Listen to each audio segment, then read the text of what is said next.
She's made something of herself and you can't take it because she's strong, beautiful, and black. Strange fruit hanging from the poplar trees.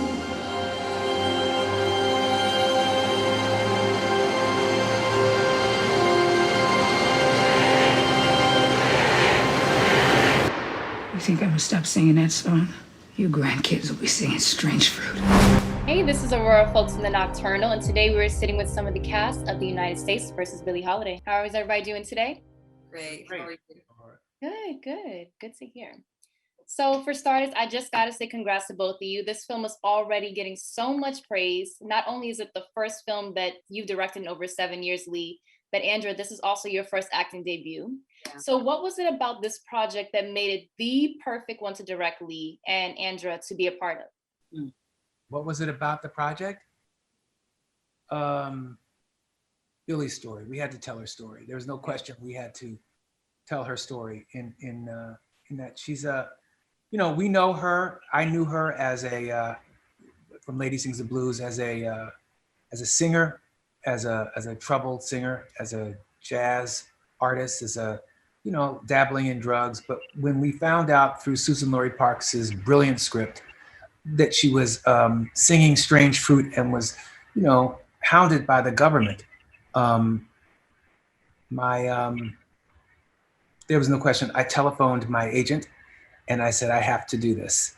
And so, yeah. Andra, talk to me about where you had to go both emotionally and physically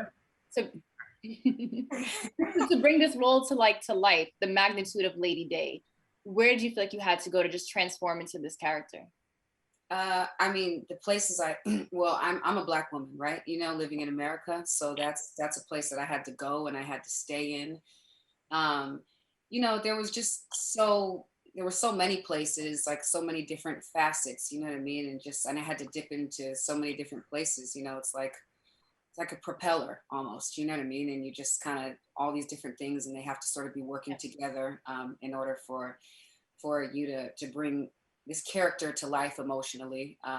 And so I had to touch on familial trauma as well, right? Maybe that was one part of the propeller. And then another part of it was like social injustice, of course, that's a huge part. Being a Black woman in America, and fear. Fear was a huge part of it. You know what I mean? Was using the fear to actually propel me into this character and to be able to realize the emotions that I needed for each scene.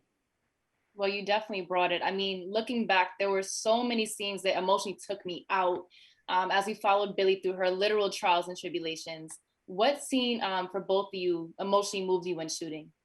What scene? I think the scene, there's several. I mean, my goodness, there's so many for so many different reasons. But I think that, sometimes, I'm emotionally moved by the spirit of God through Andra. I mean, sometimes I'm moved by the writing. Sometimes I'm moved by my direction. Sometimes I'm moved by the acting. So I just, I think that if I'm looking at the acting, there's a moment when she is laying in the bed with Jimmy, and Jimmy says to her, I love you, Billie Holiday. And she takes a beat, and at this moment we know that she cannot accept that love, even though she's dying. She stings him with, my liver don't work no more. And that's to say, I'm dying, bye. And it was just like, It's cold-blooded, but it's real. And it's just, and Andra just executed that with precision, like a Ferrari. It was exactly as as I saw it. So that's just one of many, though. Yeah. And I telephoned her that night to tell her. Oh, well, it was amazing. And like I said, it took me out. It was amazing to see and sit through. And I thank you guys so much for sitting down with me today. And I see this getting many, many awards. Thank you so much for your time. Thank you, Aurora. Appreciate you. Bless you. So I just want to jump right into this. Given your previous roles, it's safe to say neither of you have any issue being a chameleon and really morphing into any kind of character that you embody. To both of you, what is the first thing you did to transform into your characters, Federal Agent Jimmy Fletcher and Lester Press Young? For me, the first thing I did was really read a couple books and try to spend a lot of time just delving into the music of the era to kind of submerge myself in that essence. I mean, I'd say it's somewhat similar because Lester's a musician. You know, nothing speaks more for a musician than his art. So I found as much, you know, footage as I could of him either playing or the tracks that he played over, and tried to just sit in his skin and why he chose the notes that he did. And that kind of it helped me find him a bit. Nice. And Trevante, the chemistry between your character and Lady Day, while it was very heartbreaking at times, was very undeniable.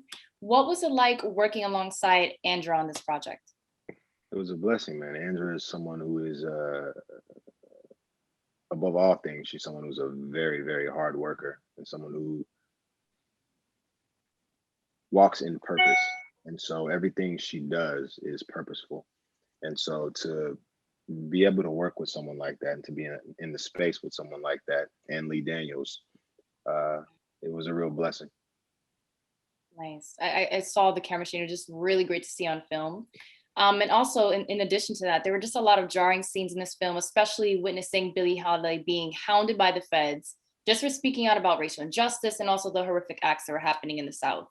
What was it like working through these really intense scenes with each other? If for me, it was, I mean, that's what you love to do as a creator, or at least me personally, that's what I love to do as a creative, jump into some really meaty material with some people who are really ready to go. And we had a cast full of artists, Tyler, Andra, everybody. We were ready to go and at any moment. And Lee is someone who is a filmmaker who requires all of you. And so, yeah, we were all there and ready. It was beautiful. Nice. And they looked great. This film actually even did an excellent job of uncovering parts of our history that otherwise we may not have known about. Tyler, you actually posted on your Instagram, I saw, you said that before making this film, you weren't fully aware of her fight as an icon, but you found yourself learning something that gave greater context to her heroism. Has any part of her story changed you in any way? I mean, I think it's easier to ask what parts of her story haven't. There was a fearlessness to Billie to tell the story. I mean, we tell stories now that we know may not be well received, but that's just kind of like critical reception. We don't have the FBI in your back, depending on what you put out. I'll never understand that pressure. I'll never understand the stakes of that moment. I'll only get it to a certain extent. I can put myself in the shoes. I'll never actually be there. And I think that's what it's caused me to go deeper into my work and be more fearless in the way I do what I do. Because if she could do that in the 40s and in the 50s, we're in 2021. We have to continue that conversation, and we can't slow that momentum down. I agree, and I feel like we still have a ways to go, but we are working towards that. And you guys did a great job. Thank you so much for your time. I appreciate you sitting down with us. Thank you. Thank you so much. Thank you.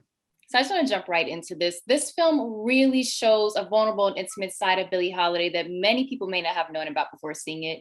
What do you hope resonates with the audience in getting to know Lady Day in this way? I hope that the audience understands how powerful Billie Holiday was and how, you know, because of her work during her era and during her time, we have evolved to what we are today. You know, a lot of people don't know that. I didn't know Billie Holiday's story and how integral she was to Black culture. And so I just hope that those that watch it can gain as much knowledge and inspiration as I did from being a part of this film. I agree. And Miss Lawrence, you and Lee Daniels have worked together since before, starring in 2016 production of Star. When he came to you with this period piece, was it an immediate yes, or what were your thoughts? Oh, I mean, you know, Lee Daniels called you personally and and tell you about a role that he thinks you'll be good for. it's definitely going to be a yes. But it, you know, this time it was different. While Empire and Star was a yes, it's your role.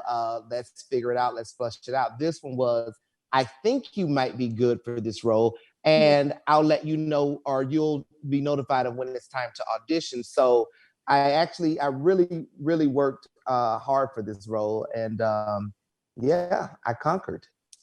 Nice. It was excellent on film. And Dave Thank you. Vine, oh, of course. Dave Vine, given your previous roles that have been set in eras ranging from the 70s to the 80s and now the 40s in this film, it's clear that you dominate versatility in both stage and film. But what goes into the decision-making process on taking projects on like this? Totally. My main focus always is, as a person of color, as a female, I want to tell real, authentic story. And I want to show the different shades of brown, the different personalities, quirks that Black women can have. I'm very much adamantly against stereotypes. And I am a history buff and I love history. So, especially when we get opportunities to tell stories of people you may know, you may not know within our culture, I think is crucial and important, especially being that it can at times be an oppressed one.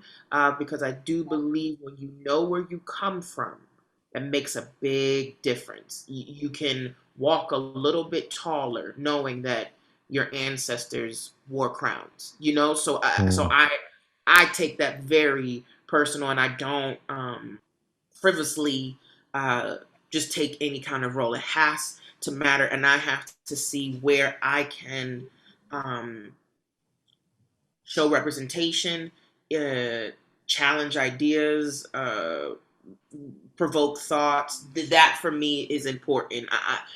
I'm not looking to just do anything, and also I want them to look good. Do you know what I mean? Because from hair, makeup, clothes, all of that, that's very important, and was so exciting with Dolomite, with High Fidelity, and now this. I've been very blessed to be on a little streak in which the quality is there, and it was not being sacrificed or cut corners and think, oh, it's okay, they'll watch it anyways. Because that's empowering. That's empowering to see us looking good and real in an authentic way. I agree. Everything was on point from the wardrobe to the hair accessories. I loved it. And thank you guys so much for sitting down with us and speaking to the Nocturnal. Thank you. So while we're still 2 months shy of official Oscar nominations, this film has already received early buzz and a lot of accolades. What does that mean for the both of you? Well, I'm proud of the movie, and I'm proud of Andra. I think she did such a wonderful job, and I think it's so she deserves it. I mean, the amount of work she put in. I mean,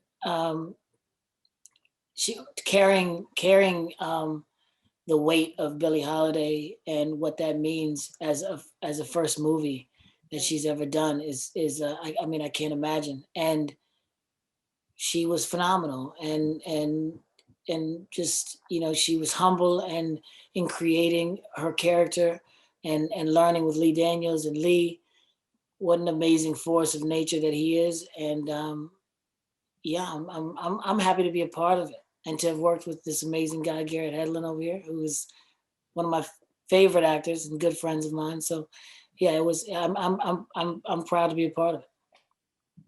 That's amazing. Love that. And actually, Evan, I wanted to talk about the fact that you actually play the role of Agent Sam Williams in this film. And coincidentally, your mother, the fabulous Diana Ross, portrayed Billie Holiday in the 1972 film, which is Lady Sings the Blues. Some might kind of call it like a full circle moment, but how does that feel for you? I'm just happy I'm a part of this movie. You know, I think that I grew up, I was lucky to grow up being able to know of Billie Holiday at a young age. So I got the opportunity to know the music and know it through my mother. So it does feel very close to home. It always has. And I think maybe it's, you know, for whatever reason, it was all meant to be. Yeah, I mean, what an amazing woman they both got to play. So, I agree.